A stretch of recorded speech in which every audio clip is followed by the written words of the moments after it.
नमस्कार दोस्तों, आपके अपने चैनल इलेक्ट्रिकल टेक्निक में एक बार फिर से आपका स्वागत है। देखिए दोस्तों, आज के इस वीडियो के अंदर हम जानेंगे कि एसी करंट और डीसी करंट में क्या अंतर होता है, यानी कि एसी करंट कहां पर यूज होता है और डीसी करंट कहां पर यूज होता है, और इन दोनों में पावरफुल यानी कि ज्यादा ताकत किसके अंदर होती है। इसलिए बने रहिए इस वीडियो के अंदर शुरू से लेकर अंत तक। तो चलिए दोस्तों, वीडियो को शुरू करते हैं। देखिए दोस्तों, सबसे पहले हम जानेंगे कि एसी करंट क्या होता है। देखिए दोस्तों, जो एसी करंट है उसका जो फुल फॉर्म होता है वो होता है अल्टरनेटिव करंट, यानी कि देखिए दोस्तों, यानी कि इसको हिंदी में बोलते हैं प्रत्यावर्ती धारा। और जो डीसी करंट होता है उसको बोलते हैं डायरेक्ट करंट, यानी कि सीधा, यानी कि डायरेक्ट यानी कि सीधा होता है, आपको मालूम ही होगा, तो इसको डायरेक्ट, देखिए दोस्तों, डायरेक्ट करंट। और इसको जो हिंदी में उसको बोलते हैं वो डिस्ट धारा, यानी कि देखिए दोस्तों अल्टरनेटिव करंट यानी कि अल्टरनेटर से बनता है। और जो डायरेक्ट यानी इसका जो हिंदी में होता है वो दृष्ट धारा होता है, यानी कि ये जनरेटर या फिर डायनामो से बनता है। देखिए दोस्तों, प्रत्यावर्तित धारा यानी कि सीधा आपको मतलब यानी कि ये बदलता है, यानी कि देखिए दोस्तों इसकी जो फ्रीक्वेंसी होती है, देखिए दोस्तों ये इस तरह से जो होता है, यानी कि ये काम करता है इस तरह से,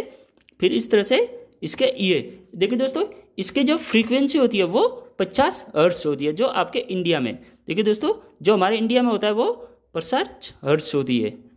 और जो इसकी फ्रीक्वेंसी वो बिल्कुल होती ही नहीं है, इसका जो ये होता है ना सीधी धारा, इसकी फ्रीक्वेंसी होती नहीं है। देखिए दोस्तों, जो फ्रीक्वेंसी होती है वो क्या होती है कि ये 1 सेकंड के अंदर 50 बार ये ऐसे धड़कता है, यानी कि जो आप बल्ब होता है वो 50 बार बंद या चालू होता है, आपको दिखता नहीं है, यानी जलता हुआ दिखता है, लेकिन आपको ऐसे ये 50 बार जो 1 सेकंड के अंदर जो 50 बार ऐसे जब जब यानी कि वो बंद चालू होता है, वो फ्रीक्वेंसी होती है। और जो इसके अंदर जो डीसी है उसके अंदर वो सीधी धारा होती है, यानी कि इसके सीधी धारा, इसके अंदर सीधा ही कोई फ्रीक्वेंसी नहीं होती है। देखिए दोस्तों, जो एसी करंट है उसके अंदर न्यूट्रल और फेस माना जाता है, यानी कि न्यूट्रल और फेस होता है। और जो डीसी करंट हो रहा है उसके अंदर प्लस और माइनस होता है। देखिए दोस्तों, जो एसी करंट होता है वो उसके अंदर न्यूट्रल और जो होता है फेज, और जो इसके डीसी करंट के होता है जो प्लस और माइनस के अंदर होता है। अब देखिए दोस्तों, जो इसका चौथा कारण है, यानी कि चौथा इसका जो अंतर है वो होता है कि इसका जो पावर है वो 33,000 वोल्ट तक तैयार किया जाता है, यानी कि 33,000 जो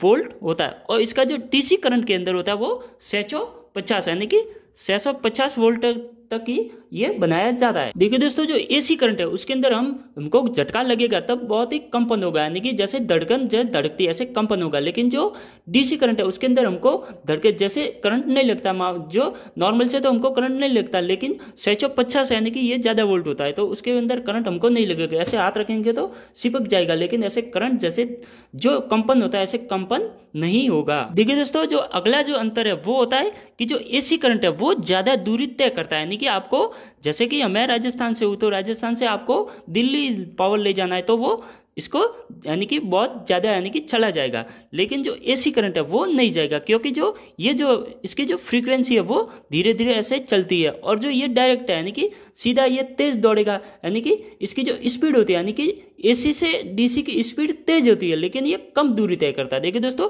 आपको जो स्पीड होती है वो स्पीड इसकी कम होती है, यानी कि जो एसी करंट है उसकी स्पीड कम होती है, और जो इसकी जो डीसी करंट है उसकी स्पीड ज़्यादा होती है।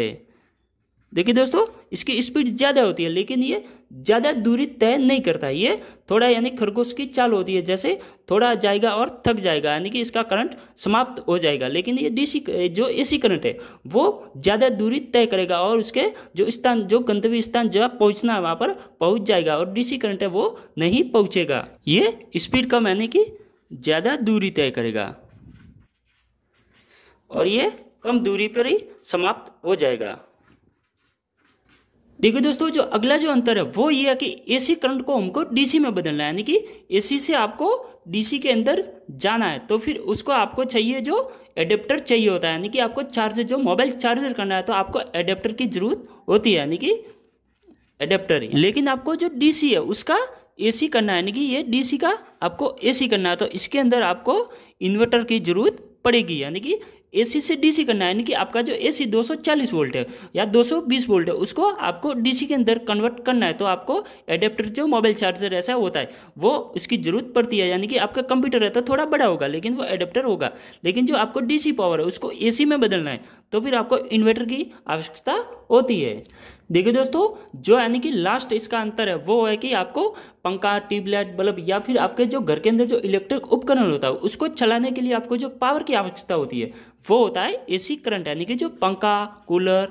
यानी कि पंखा, बल्ब, आपको जो भी इलेक्ट्रिक उपकरण आपके घर के अंदर जो चलाने पड़ते हैं उसके अंदर आपको एसी पावर की आवश्यकता होती है। और यदि आपको मोबाइल चलाना है या फिर रात की घड़ी चलानी है या फिर जो टॉर्च आती है जो रात को उजाला करनी है या फिर जो दीवार की घड़ी होती है उसको चलाने के लिए आपको डीसी पावर की आवश्यकता होती है। देखिए दोस्तों, जो एसी करंट है उसका जो उत्पादन है यानी कि ये बहुत बड़ी मात्रा में बनाया जाता है और जो डीसी पावर है उसकी लिमिट कम होती है, ये कम मात्रा में बनाया जाता है। वीडियो अच्छा लगा हो तो लाइक कीजिए, शेयर कीजिए और हमारे चैनल को सब्सक्राइब जरूर कीजिएगा। मिलते हैं अगली वीडियो में, तब तक के लिए जय हिंद।